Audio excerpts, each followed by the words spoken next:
Mes chers compatriotes, mes chers frères et sœurs, mes chers frères de lutte, mes chers frères des races, comme vous le savez, aujourd'hui nous sommes le 10 décembre 2013 et le monde entier célèbre le 65e anniversaire de la Déclaration universelle des droits de l'homme.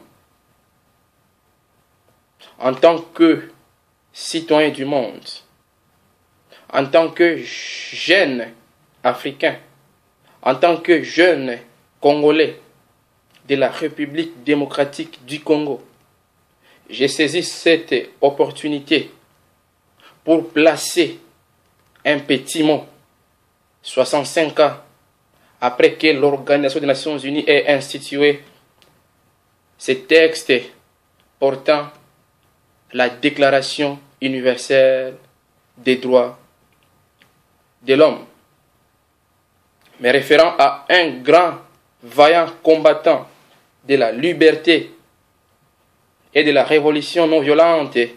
J'ai cité le docteur Martin Luther King qui disait, je cite, « Une communauté ne meurt pas seulement à cause de l'injustice des hommes méchants, mais aussi à cause du silence et de la passivité des hommes bons. » C'est la raison pour laquelle je lance un appel patriotique à tous les jeunes Africains en général et à tous les jeunes Congolais de la République démocratique du Congo en particulier à une prise de conscience. Mes chers frères, je sais que dans nos convictions profondes, nous avons des divergences. Nous appartenons à une couleur, soit de la majorité au pouvoir, entre guillemets, soit de l'opposition pendant la journée, et le soir, c'est à la mangeoire, soit nous appartenons à la société civile, soit nous appartenons à une structure qui peut lever une option pour l'intérêt général de la nation. Et moi, qui suis devant vous, moi qui suis votre petit frère, moi qui suis votre grand frère, moi qui suis votre frère, moi qui suis votre enfant, votre collègue que vous avez croisé par-ci, par-là, mes frères, j'en appelle à votre conscience. Nous n'avons qu'une seule patrie qui se nomme la République démocratique du Congo. Nous n'avons qu'un seul continent qui se nomme l'Afrique. Un continent riche qui a beaucoup de valeurs. Les valeurs que nous devons défendre avec notre toute dernière énergie et au sacrifice suprême. Évitons de rester dans les poches des politiciens qui nous divisent et le soir ils se retrouvent pour se partager les gâteaux. Nous devons dire non à l'instrumentalisation qui nous pousse à nous entretuer et occasionne ainsi les violations massives des droits de l'homme, qui occasionnent des casses, des blessures, voire même des pertes en vie humaine. Nous devons prendre conscience. Nous devons nous battre. Nous devons éviter de reposer les échecs des actes que nous posons sur les têtes de nos héros. Parce que Lumumba a fait ceci, qu'aujourd'hui nous sommes dans cette situation. Non, Lumumba a fait sa part. Si toi tu étais à l'époque de Lumumba, qu'est-ce que tu allais faire? Si tu étais à l'époque d'Azikiwe Nkrumah, qu'allez-vous faire? Si tu étais à l'époque de Julius Nyerere, qu'allez-vous faire? Jomo Kenyatta, qu'allez-vous faire? Si tu étais à l'époque de Thomas Sankara, qu'est-ce que tu allais faire? Si tu étais à l'époque de Nelson Mandela, qu'aujourd'hui même les dictateurs sont en train de pleurer. Les dictateurs pleurent Nelson Mandela. Ça me choque. Hein? Ça me choque. C'est le monde à l'envers. Qu'allez-vous faire, mes frères? Nous devons alors opérer un choix judiciaire. Nous devons opérer un choix responsable. Nous devons opérer un choix utile et indispensable à la nation, à la République. C'est nos pays respectifs. Notre grand pays, le Congo, a besoin de jeunes intègres, des jeunes sages, des jeunes engagés, des jeunes qui n'ont pas la haine, des jeunes qui sont des modèles pour la société. Un jeune qui peut dire non à son leader parce qu'il n'a pas respecté les engagements assignés, les objectifs assignés. C'est cette catégorie-là de jeunes que nous avons besoin dans nos pays respectifs. Je reviens à la journée d'aujourd'hui, la commémoration du 65e anniversaire de la Déclaration universelle des droits de l'homme, pour comprendre au fait c'est quoi la Déclaration universelle des droits de l'homme. Au lendemain de la Seconde Guerre mondiale et des atrocités commises par les régimes nazis, les pays réunis au sein de l'Organisation des Nations Unies, en sigle l'ONU, décident d'énoncer de nouveau les droits de l'homme en s'inspirant de la Déclaration de 1789. Ils adoptent dès 1948 la Déclaration universelle des droits de l'homme dans le monde entier. Cette déclaration impose aux États de garantir les droits à la liberté et à l'égalité pour tous les hommes. Elle reconnaît également de nouveaux droits qui correspondent aux nouvelles préoccupations de l'époque. Ces droits sont des droits économiques et sociaux à titre exemplatif. Je peux citer le droit au travail, à la santé, à l'éducation, à une assistance financière en cas de maladie ou de chômage. Ils sont fondés pour les devoirs de solidarité de l'État. La Déclaration universelle des droits de l'homme est suivie d'autres textes qui la complètent et l'étendent. C'est notamment le cas de la Déclaration des droits de l'enfant, instituée en 1959.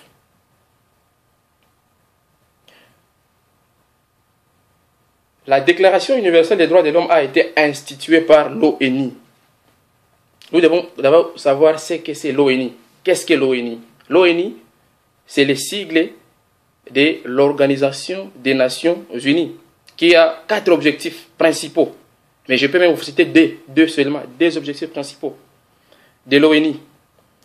Nous avons par exemple maintenir la paix et la sécurité dans le monde, développer les relations amicales entre les nations. C'est l'ONU qui veille au respect strict des matières relatives aux droits de l'homme dans le monde entier. C'est l'ONU qui assure une protection internationale. Elle est en quelque sorte la police. Toutefois, ce texte n'est pas contraignant. Il n'oblige pas les pays qui violent les droits de l'homme à les respecter. En effet, la communauté internationale n'a pas le droit d'intervenir dans les états intérieurs d'un État. C'est ce qu'on appelle, dans les relations entre États, les principes de non-ingérence. Cependant, par l'intermédiaire de l'ONU, la communauté internationale peut adopter des résolutions et même voter des sanctions contre les pays qui violent les droits de l'homme. C'est ce qui s'est passé, vous vous souviendrez, il y a de cela 2 ans en Libye, d'un vote au Conseil de sécurité des Nations Unies. Il y a eu une résolution qui a été instituée, une résolution portant exclusion d'aviation aérienne des forces libyennes. C'est un exemple parmi tant d'autres. Mais ce n'est pas ça ma préoccupation. Je fais une mise au point de la situation des droits de l'homme dans le monde depuis le 10 décembre 1948 jusqu'à ces jours. Et moi, en tant que jeune, en tant qu'Africain, en tant que Congolais de la République démocratique du Congo, un grand pays au cœur de l'Afrique, jadis qualifié de la capitale mondiale des viols. La RDC a été qualifiée comme étant la capitale mondiale des viols. Pour les uns et pour les autres, elle a été qualifiée comme étant le sanctuaire de l'impunité. 53 ans après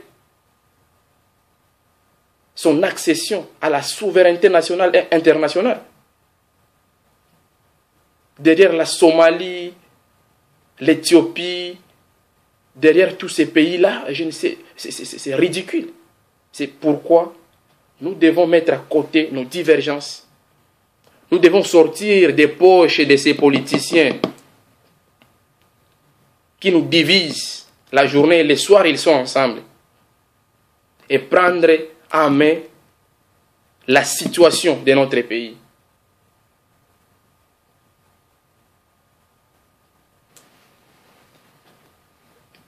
Je suis très désolé pour ça.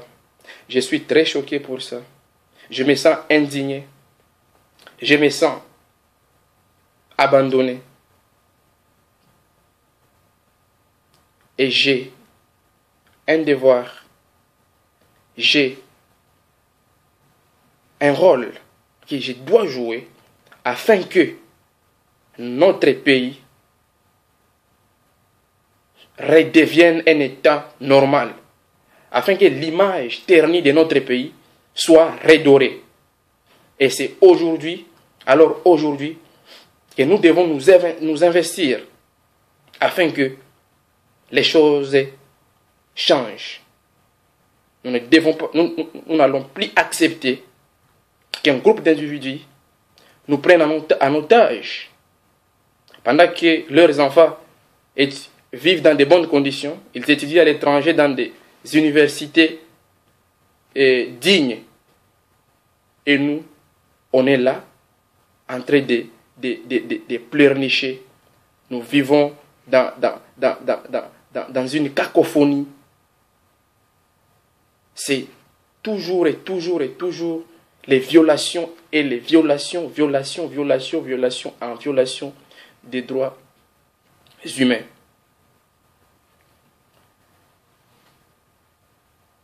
Voilà mes frères, nous, en tant que jeunes, c'est que nous sommes appelés à faire. Nous sommes appelés à faire un examen de conscience, une introspection. Voir ce qui n'a pas marché, ce que nous devons faire ensemble en mettant à côté nos divergences, en mettant à côté nos appartenances et bâtir une nation respectable, bâtir une nation digne, bâtir une nation crédible, une nation forte sur tous les plans économique, social, militaire, politique. Nous devons prendre conscience, chacun là où il est maintenant, qu'il commence à réfléchir et à se poser la question de savoir ce qu'il fait pour le pays. Ce que je fais, est-ce que c'est bon ou est-ce que c'est mauvais?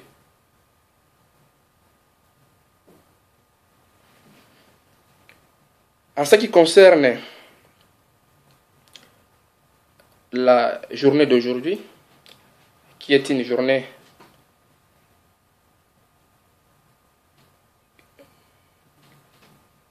réservée à la commémoration de la Déclaration universelle des droits de l'homme, je dois dire en passant qu'il y avait déjà des textes qui existaient et qui régissaient le monde. Et ces mêmes textes continuent à régir le monde. Ces textes ont vu le jour avant les dirigeants actuels du monde. Avant Sarkozy, avant Obama, avant Hollande, avant Poutine. Ces textes-là existaient déjà. Malgré la présence de l'ONU, malgré la présence de l'OTAN, qui est l'organisation du traité de l'Atlantique Nord, qui est une institution, une organisation politico-militaire qui rassemble plutôt de nombreux pays occidentaux dans le but premier d'assurer leur défense contre les menaces. Donc les Occidentaux s'étaient réunis quelque part, ils ont réfléchi pour mettre en place une organisation qui s'appelle l'OTAN, l'organisation du traité de l'Atlantique Nord, afin d'assurer leur défense commune contre les menaces. C'est ce que nous aussi nous devons faire, nous les Africains. Nous les Africains, nous sommes où? Nous ne devons pas subir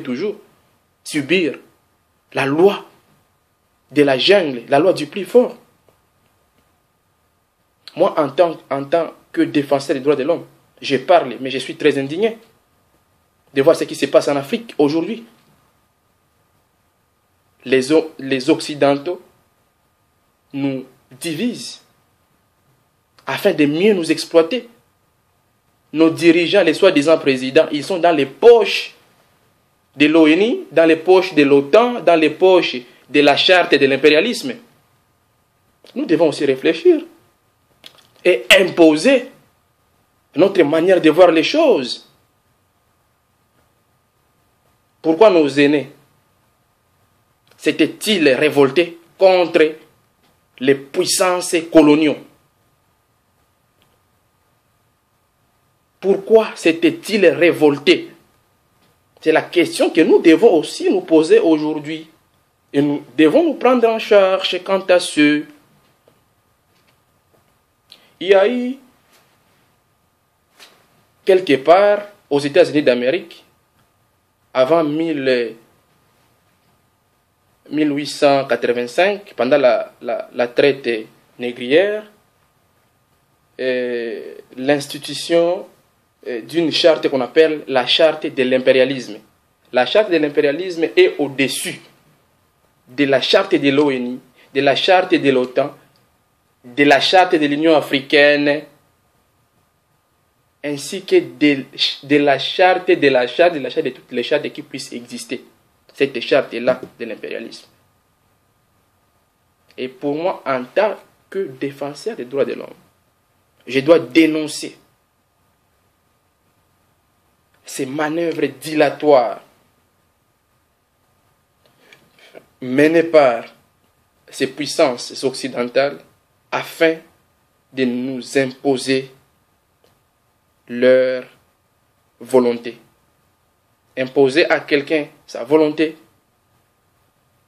ta volonté, c'est violer les droits de cette personne-là. Si quelqu'un venait chez moi, il entrait chez moi, il m'impose sa volonté, sans la mienne, en quelque sorte, il a violé mon droit. Moi, je me pose la question de savoir où sont toutes ces organisations qui se disent être organisations de défense des droits de l'homme. Vous êtes où? Vous devez faire quelque chose.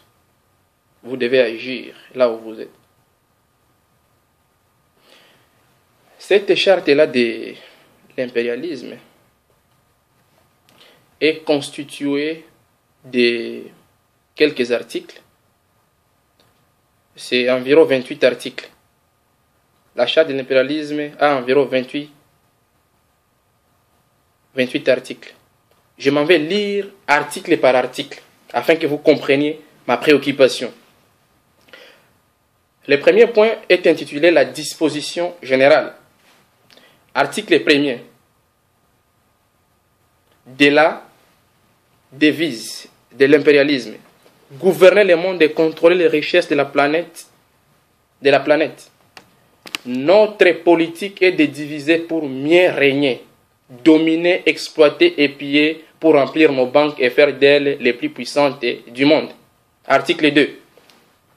Aucun pays du tiers-monde ne constitue un État souverain et indépendant. Article 3. Tout pouvoir dans les pays du tiers-monde émane de nous, qui l'exerçons par la pression sur les dirigeants qui ne sont que nos marionnettes. Aucun organe du tiers-monde ne peut s'en attribuer l'exercice. Article 4. Tous les pays du tiers-monde sont divisibles et leurs frontières déplaçables selon notre volonté. Le respect de l'intégrité territoriale n'existe pas pour le tiers-monde. Article 5. Tous les dictateurs doivent mettre leur fortune dans nos banques pour la sécurité de nos intérêts. Cette fortune servira de dons et crédits accordés par nous comme assistance et aide au développement aux pays du tiers-monde. Ça, c'est le premier point sur la disposition générale de la Charte des Nations Unies qui comporte environ 5 articles. Je passe au deuxième point du régime politique. Article 6. Tout pouvoir et gouvernement établi par nous est légal, légitime et démocratique. Mais tout autre pouvoir ou gouvernement qui n'émane pas de nous est illégal, illégitime et dictatorial, quelle que soit sa forme et sa légitimité.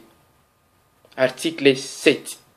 Tout pouvoir qui oppose la moindre résistance à nos injonctions perd par le fait même sa légalité, sa légitimité et sa crédibilité. Il doit disparaître. Vous comprenez avec moi que d'un côté, on nous parle de la Déclaration universelle des droits de l'homme. Moi, je suis défenseur des droits de l'homme, je n'en disconviens pas. Et de l'autre côté, il y a un texte qui existait déjà. Ce texte-là, on l'appelle la charte de l'impérialisme. Et si vous retenez bien la lecture du 1er au 7e chapitre, au 7e article, je m'excuse, vous allez retenir quelque chose de révoltant. Au 7e article, on nous dit tout pouvoir qui oppose la moindre résistance à nos injonctions perd par le fait même sa légalité, sa légitimité et sa crédibilité. Il doit disparaître. C'est ce qui se passe dans les États africains. Moi, j'ai été très choqué, j'ai été très estomaqué de suivre les images. Non, j'y reviens. Le 3e point est intitulé « Des traités et des accords ». Article 8. On ne négocie pas les accords et les contrats avec les pays du tiers-monde. On leur impose ce qu'on veut et ils subissent notre volonté. Article 9. Tout accord conclu avec un autre pays ou une négociation sans notre aval est nul et de nul effet. Le 4e point est intitulé des droits fondamentaux. Des droits fondamentaux. Article 10. Là où il y a nos intérêts, les pays du tiers-monde n'ont pas de droits. Dans les pays du Sud, nos intérêts passent avant la loi et les droits internationaux. Article 11. La liberté d'expression, la liberté d'association et les droits de l'homme n'ont de sens que dans les pays où les dirigeants s'opposent à notre volonté.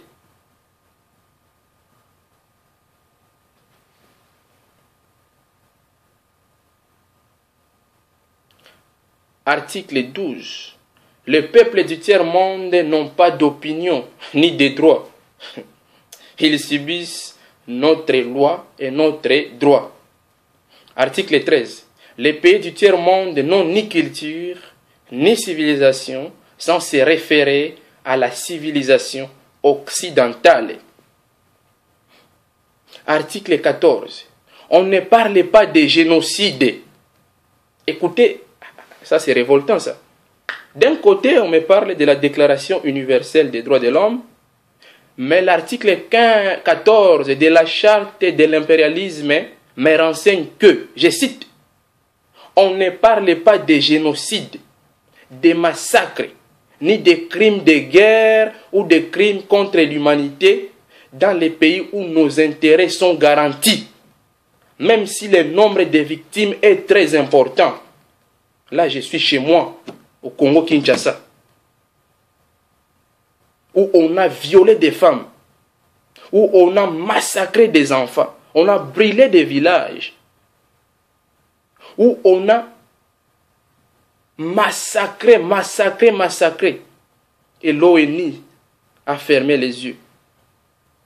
Chers frères, chères sœurs, lorsque vous parlez, évitez de dire que les Nations Unies aient à côté de la biso makambo oyo.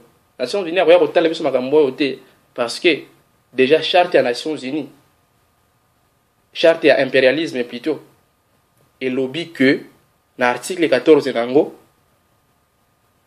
énoncé nango zela matanga la bino nango lisusu pour la 3e fois pour beau comprendre beau sosola to fongola miso biso ba kongomani to fongole macho. Soyons unis comme un seul homme. On ne parle pas de génocide, de massacres, ni de crimes de guerre ou de crimes contre l'humanité dans les pays où nos intérêts sont garantis, même si le nombre de victimes est très important. Le 5e point est intitulé « Des finances publiques ». Article 15. Dans les pays du tiers-monde, nul n'a le droit de mettre dans leur banque un plafond d'argent fixé par nous. Lorsque la fortune dépasse les plafonds, on la dépose dans l'une de nos banques pour que les bénéfices retournent sous forme de prêts ou d'aide économique au développement en espèces ou en nature. Article 16.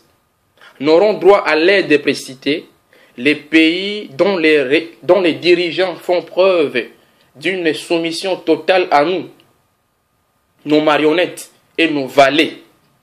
Article 17. Notre aide droit à l'aide précitée les pays dont les dirigeants font preuve d'une soumission totale à nous, nos marionnettes et nos valets. Article 17. Notre aide doit être accompagnée de recommandations fortes de nature à empêcher et briser toute action de développement des pays du tiers-monde. Le point 6 est intitulé « Des traités militaires ». Article 18. Nos armées doivent être toujours plus fortes et plus puissantes que les armées des pays du tiers-monde.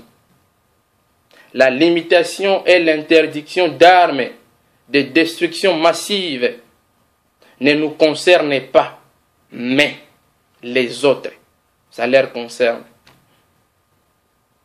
Article 19.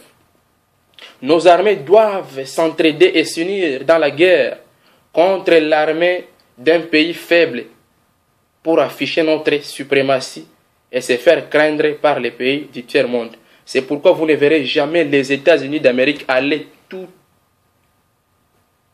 seuls dans une guerre contre un autre État. Jamais. Vous ne verrez jamais la France aller en guerre toute seule contre un autre État. Vous ne verrez jamais la Grande-Bretagne, l'Italie, s'en aller en guerre ou déclarer une guerre contre un pays seul. Jamais. Ils doivent toujours se cacher derrière l'organisation du traité de l'Atlantique Nord, l'OTAN, comme ce fut le cas avec la situation qui a prévalu en Libye en 2011. C'était les États-Unis d'Amérique, c'était la France, la Grande-Bretagne, c'était la Pologne, l'Italie, tous derrière l'OTAN. Ils ont fait pression aux Nations Unies. Ils sont parvenus à obtenir un vote d'une résolution portant la création d'une zone d'exclusion aérienne. Et nous avons tous suivi que la résolution portait sur l'exclusion d'une zone aérienne. Et à notre grande surprise, même la résidence de Kadhafi faisait objet de bombardements. C'est ce que vous appelez les droits de l'homme. C'est ce que vous appelez les droits de l'homme. C'est ce que vous appelez les droits de l'homme. Et où est passé la CPI dans tout ça? Parce que la vie humaine est sacrée. Celui qui commet un crime doit être arrêté et répondre de ses actes et non être assassiné et bombardé comme on l'a fait avec Kadhafi. C'est ce qu'on a fait à Laurent Gbagbo, avec l'ONUCI en Côte d'Ivoire. On s'ingère dans les affaires intérieures d'un État jusqu'à bombarder la résistance des présidents de la République en fonction. Ça, c'est vraiment inacceptable, ça. C'est inacceptable. Est-ce que nous, les Africains, nous sommes dignes d'être appelés des êtres humains? Et dans tout ça, je n'ai jamais suivi la voie de la commission de l'Union africaine. Je n'ai jamais suivi l'Union africaine. Je n'ai jamais suivi, je ne sais pas quelle structure africaine. Aucun président africain n'a osé ouvrir sa gueule. Aucun. Aucun président africain. Il y a, je ne sais pas, le président, paix à son âme, vénézuélien, Hugo Chavez, qui avait condamné l'assassinat de Muammar Kadhafi, il a dit que Kadhafi c'est un martyr, un grand combattant. Il y a Fidel Castro, l'ancien président cubain, qui a utilisé le même terme. Il a dit c'est l'assassinat. Il a dénoncé l'action génocidaire. J'ai dit, mais il a dénoncé l'action génocidaire de l'OTAN. Ils s'étaient tous réjouis à l'unanimité. J'ai dit bien à l'unanimité. C'est pourquoi, moi j'ai toujours dit que il y a élection en France. Mes frères, ne vous mêlez pas. Oh, moi je veux que ce soit un socialiste. Non. Je veux que ce soit un démocrate, un républicain. Mes chers frères, nous devons nous occuper de nos problèmes à nous, Africains. S'il y a des dictateurs chez nous en Afrique, que ces dictateurs, moi, la subissent, la rigueur et les lois africaines. Nous devons nous réorganiser. Aujourd'hui, nul n'est censé ignorer ce qui se passe à la fameuse Cour pénale internationale. Avec l'arrivée de Fidel Babala et des avocats de Jean-Pierre Bemba arrêtés en Belgique et en Hollande, ça fera combien d'Africains congolais à la Cour pénale internationale? Ça fera combien d'Africains à cette Cour qui n'est qu'une caisse de résonance des puissances occidentales pour régler des comptes aux Africains?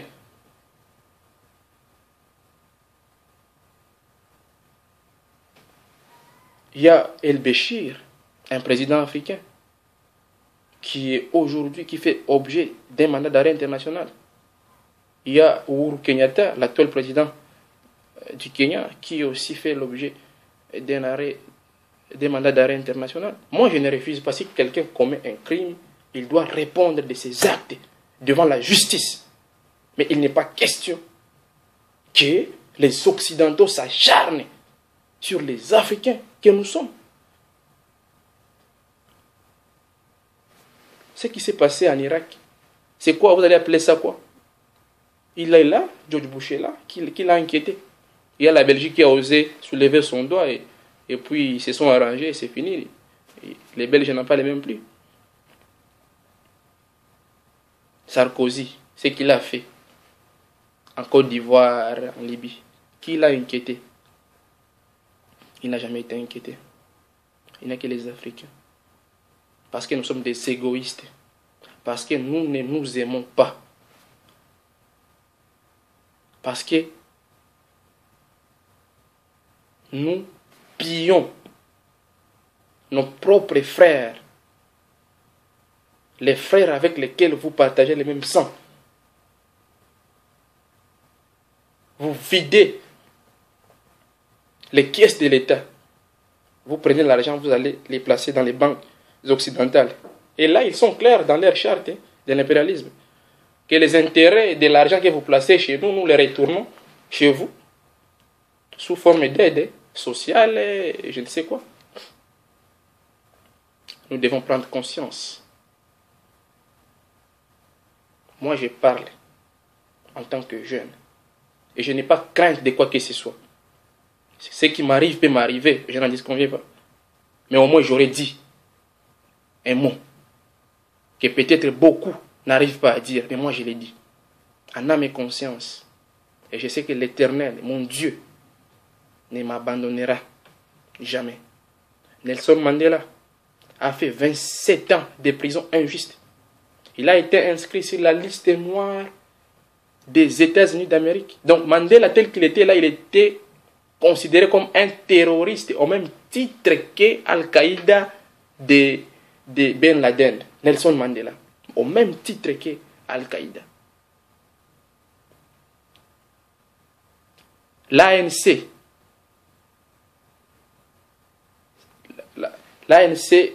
était inscrit.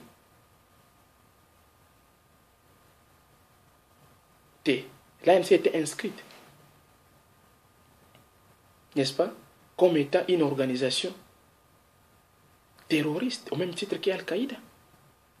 Et pendant que Nelson Mandela était président de la République sud-africaine, même après, plus loin, il était toujours un terroriste aux yeux des Américains. Et ce n'est qu'en 2008, que George Bush a obtenu un vote au Congrès américain de la levée de cette mesure contre Nelson Mandela, que tout le monde est en train de chanter aujourd'hui. C'est parce qu'il avait du courage, Mandela. Et nous devons copier le courage de Mandela.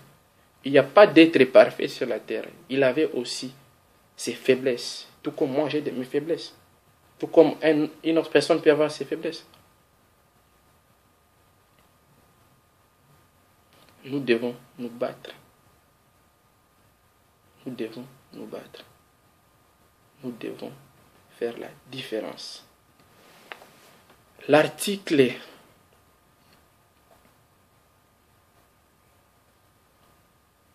le 7e point est intitulé Accords internationaux. Article 22. L'ONU qui a institué le 10 décembre 1948, qui a obtenu les votes par les pays qui forment les Nations Unies de la Déclaration universelle des droits de l'homme, le 10 décembre 1948, dans la charte de l'impérialisme, article 22, cet article stipule que l'ONU est notre instrument.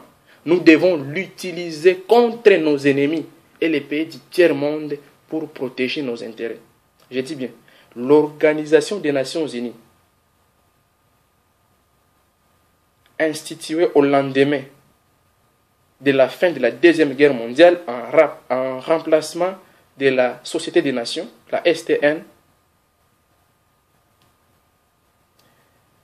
dans cette charte de l'impérialisme, à l'article 22, parce que la charte a été révisée même, et notre instrument, nous devons l'utiliser contre nos ennemis et les pays du tiers-monde pour protéger nos intérêts. L'article 23 stipule que notre objectif est de déstabiliser et détruire les régimes qui nous sont hostiles et installer nos marionnettes sous la protection de nos militaires, sous la couverture des mandats des forces de l'ONU. Article 23. Notre objectif est de déstabiliser et détruire les régimes qui nous sont hostiles et installer nos marionnettes sous la protection de nos militaires, sous la couverture des mandats des forces de l'ONU. Article 23. Notre objectif est de déstabiliser et détruire les régimes qui nous sont hostiles et installer nos marionnettes sous la protection de nos militaires, sous la couverture des mandats des forces de l'ONU. C'est ce qui se passe aujourd'hui en Centrafrique. Il y a les militaires français qui sont déjà là, à Bangui. C'est ce qui s'est passé en Côte d'Ivoire. C'est l'ONUCI qui a bombardé la résidence présidentielle du président Laurent Gbagbo pour imposer leurs marionnettes à Alassane Dramane Ouattara. C'est ce qui s'est passé avec l'OTAN en Libye. On a instrumentalisé l'ONU pour voter une résolution, la résolution qui devrait être appliquée par l'OTAN pour neutraliser Muammar Kadhafi, le guide du régime libyen. Je ne dis pas que Kadhafi était parfait, il avait ses défauts. Mais un grand monsieur comme Kadhafi ne méritait pas ce que les Occidentaux lui ont fait subir. Il ne méritait pas ça. Et voilà comment on a traqué Kadhafi. Voilà comment on l'a neutralisé pour placer des marionnettes du Conseil, du CNT à la tête de la Libye. Ça, c'est inacceptable. Si vous êtes un Africain, même si vous étiez contre Kadhafi, je vous appelle même à réfléchir un peu, réfléchissez un peu. Et posez-vous la question de savoir pourquoi les Blancs s'étaient réjouis à l'unanimité, en commençant par Washington, Paris, Londres, Bruxelles, de la mort de Muammar Kadhafi à l'unanimité. Et tous ces aventuriers présidents africains, tous ces aventuriers-là, ils n'ont rien dit. Tous. Aucun président africain,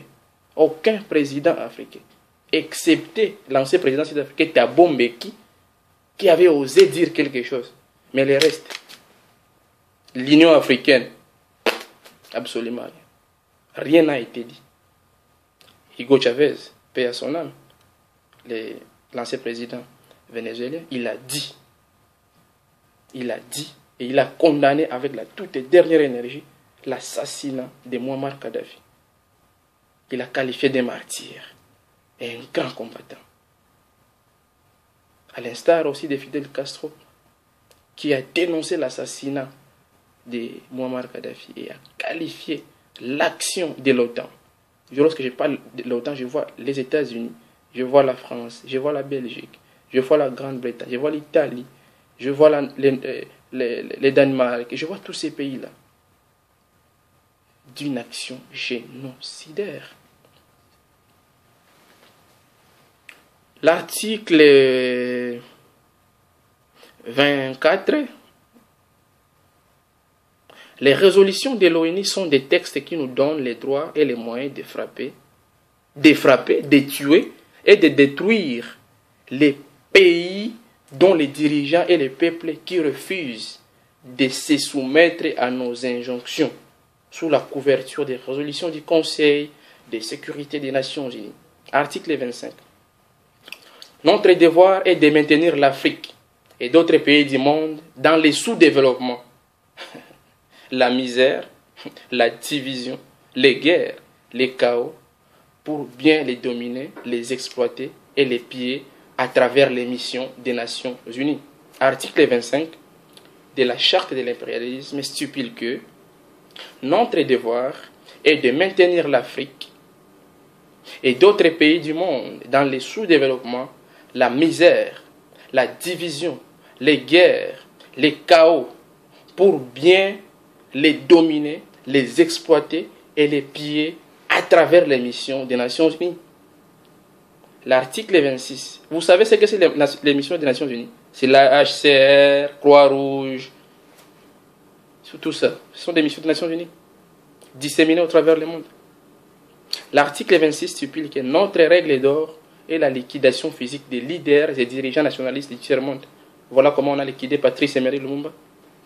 On a liquidé Thomas Sankara. On a liquidé Muammar Kadhafi. On a arrêté Laurent Gbagbo. Et il y a beaucoup de nos leaders qui ont été assassinés injustement. Mouzé Laurent Désiré Kabila, assassiné dans son bureau de travail. Aujourd'hui, nous sommes le 10 décembre. C'est la Déclaration universelle des droits de l'homme. Les assassins de Mouzé Laurent Désiré Kabila n'ont jamais été jugés. Qui va les juger? Pendant qu'à Kinshasa, il y a un régime d'oppression. À Kinshasa, il y a un régime d'oppression. Un régime de tyrans. Et comme ils sont éligibles à tout ce que recommande la charte de l'impérialisme, ils sont protégés. Et tout ce qui se dit, et puis vous allez suivre l'opposition qui va dire, bon, les Nations Unies ont dit ceci, messieurs, il ne faut pas distraire les peuples.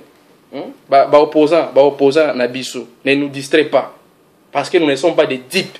Nous savons ce qui se passe. Parce que les Nations Unies ont dit que Kabila, il y a des assassinats à Kiwanja, à Rumangabo, je ne sais où, et que vous allez vous réjouir que non, ok, comme les Nations Unies ont condamné Kabila, c'est-à-dire que non, ça ce sont des mascarades. Ce sont des mascarades. C'est comme ce qui s'est passé à l'époque de l'apartheid. On condamnait les régimes colonialistes. que non, vous voyez ce que vous faites aux militants de l'ANC, et ce n'est pas bon. Non, c'était pour endormir les gens, pour nous ensommeiller. Mais dans le fond, dans les coulisses, c'est autre chose qui s'est passé. C'est autre chose que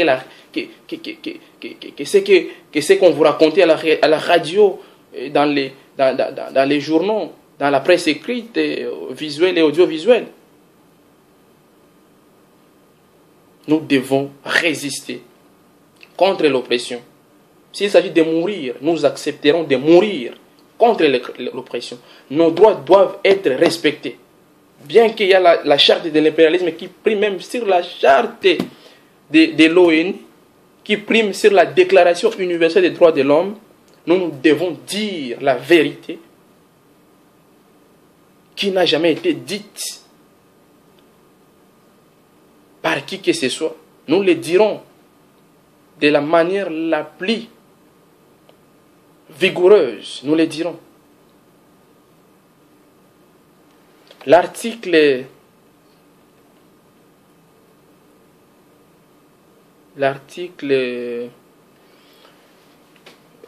26 stipule que notre règle d'or est la liquidation physique des leaders et dirigeants nationalistes du tiers-monde. On a liquidé Mouzé, on a liquidé Kadhafi, on a neutralisé les Gbagbo.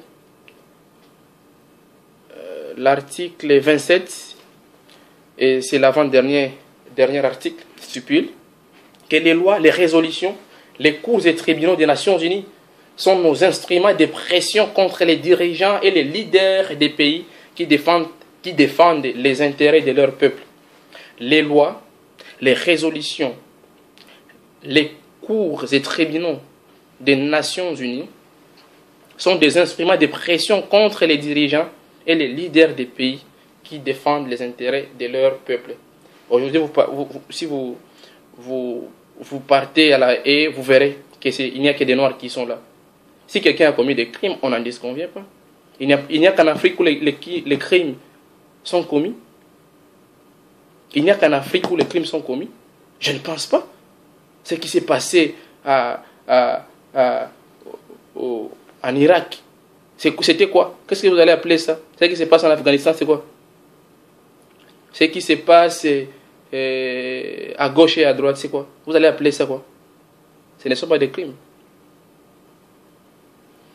Les dirigeants, l'article 28, c'est le dernier article, stipule que les dirigeants des puissances occidentales ne peuvent être poursuivis, arrêtés, ni incarcérés par les cours et tribunaux de l'ONU, même s'ils commettent des crimes de guerre et génocide ou des crimes contre l'humanité.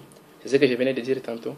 Qu'aucun dirigeant de la puissance occidentale ne peut être poursuivi, arrêté ou incarcéré par les cours et tribunaux de l'Organisation des Nations Unies, même s'ils commettent des crimes de guerre, des génocides ou crimes contre l'humanité.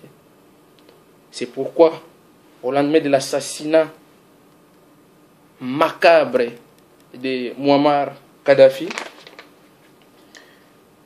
la première voix qui s'est fait entendre, c'était la voix du président américain, Barack Obama, que vous avez applaudi. Moi, je ne l'ai jamais applaudi, que vous avez applaudi, que non, nous avons eu un président noir à la tête des États-Unis d'Amérique. Enfin, l'Afrique sera sauvée. Il a dit ça, ces messieurs-là, que il a déclaré que la disparition de Muammar Kadhafi était une victoire de la communauté internationale. Il n'y a pas que lui qui a rendu public sa position. Il y avait aussi Nicolas Sarkozy à l'époque, le président de la République française. Il y avait Ban Ki-moon, le secrétaire général de l'Organisation des Nations Unies. Il y avait Herman Van Rompuy, le président de l'Union européenne. Il y avait José Manuel Barroso, le président de la Commission de l'Union européenne. Il y avait la Pologne. Tous ces hommes d'États occidentaux avaient à l'unanimité salué la mort de Muammar Kadhafi. Ils ont bombardé les gens sont morts. Mais là, il n'y aura jamais de poursuite. Que ce soit Ocampo, que ce soit Bensouda, vous n'entendrez jamais un mandat d'arrêt international contre tous ces dirigeants-là. Never ever. Alors, nous devons nous prendre en charge. Nous devons nous prendre en charge. Nous devons réfléchir, nous les Africains. Nous avons nos divisions. Nous avons nos divisions. Je n'en disconviens pas. Mais nous devons réfléchir autrement. Pour ne plus subir la honte. Ça, c'est la honte. Ça, c'est l'humiliation. C'est l'humiliation. Qu'un petit, un monsieur là, qui vous appelle 53 États africains, partez à l'Élysée, il est là, il commence à vous donner un cours, je ne sais pas si c'est quel cours. Vous êtes là tous comme des élèves, il commence à vous donner un cours. C'est inacceptable ça. C'est inacceptable ça. C'est inacceptable. C'est inacceptable. Nous avons des richesses en Afrique. Nous avons des minéraux. Nous devons organiser nos armées.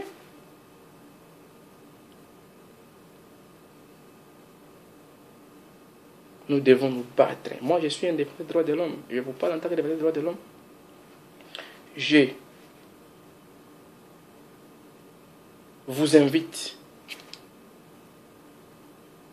à la vigilance et à un examen profond de conscience. Moi, je reviens maintenant à mon pays, la RDC. Là, j'ai un peu focalisé beaucoup plus mon attention sur les grands continents que j'adore beaucoup, l'Afrique. Parce que nous sommes Africains. Nous sommes Africains et nous devons défendre l'Afrique. Nous devons défendre l'Afrique. C'est notre continent. Je reviens à mon pays, la RDC. La RDC, capitale mondiale des viols. Sanctuaire de l'impunité. Et les messieurs là, qui est au pouvoir, monsieur Kabila, avec son staff, ses proches collaborateurs, ils sont responsables de tout ce qui se passe au pays. Et nous devons, nous en tant que jeunes, refuser d'être instrumentalisés par ces politiciens de la majorité au pouvoir et de l'opposition. Nous devons éviter d'être des complices du malheur qui arrive au pays, soit directement, soit indirectement. Nous devons agir. Nous devons agir. J'ai dit tantôt que la jeunesse est le carburant du changement. Au pays, il n'y a plus d'universités dignes. Chaque année, il y a ce qu'on appelle les classements des universités en Afrique, même dans le monde. Aucune université congolaise ne figure parmi les 100 premières universités en Afrique. Aucune université. Même celle-là que nous appelions auparavant la colline inspirée, l'université de Kinshasa. Aucune université. Parce que c'est devenu la pourriture. Les corps académiques par terre. Les corps administratifs par terre. Les corps ouvriers par terre. Les corps étudiantins par terre. C'est la corruption. C'est la tricherie. Tout ça, ce sont des violations des droits de l'homme qui doivent être dénoncées. Dénoncées avec la toute dernière énergie. Il n'y a pas de route au pays. Il n'y a pas d'hôpitaux au pays. Partez à Mama Yemo, vous verrez ce qui se passe. Les gens meurent comme des moustiques. Ce qui se